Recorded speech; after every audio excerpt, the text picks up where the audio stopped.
truly like to see is people coming to a city, at the end they say, wow, what a wonderful city Melbourne is. Well, Future Melbourne sets out the long-term directions for all aspects of city life. It provides goals, strategies and potential activities that we can engage in that will lead us in that direction. I think the vision for Melbourne, people would love to see Melbourne to be a bold, inspirational and sustainable city. What we did as a first step was to set up on the reference group leaders of various communities so that we could reach into their diverse networks.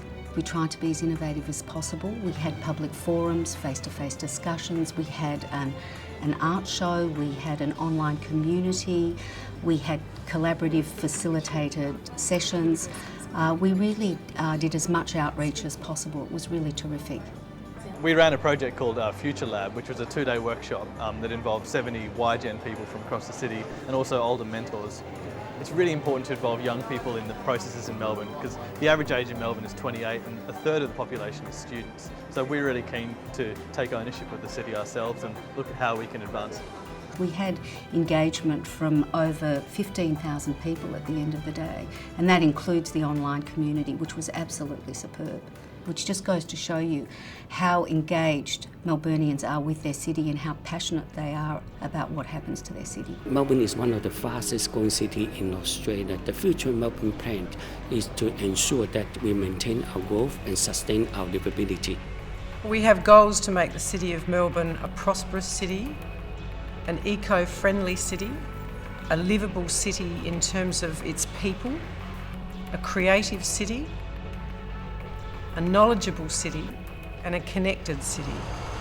Well, for a connected city, we'd be looking for something like 90% of people who work in the city coming in by walking, bicycling or public transport.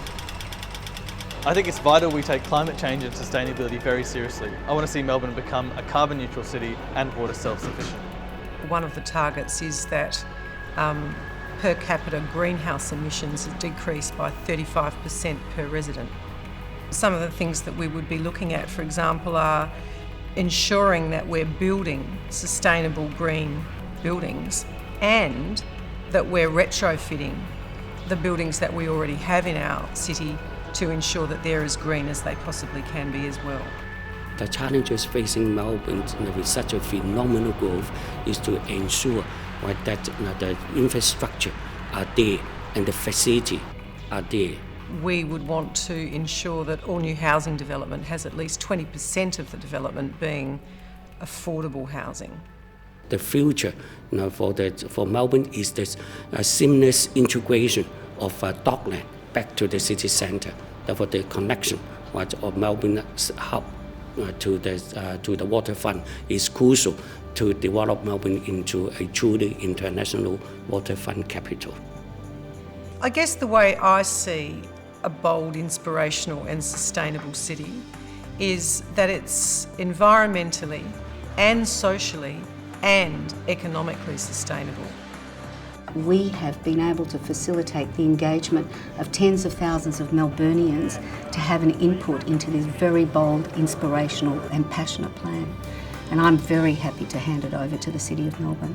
We'll be implementing the draft Future Melbourne plan and working with all these state governments and all the major stakeholders and with the people to ensure Melbourne achieve those goals. I would like to thank the reference group chaired by Carol Swartz and also all our project partners in developing the Future Melbourne plan.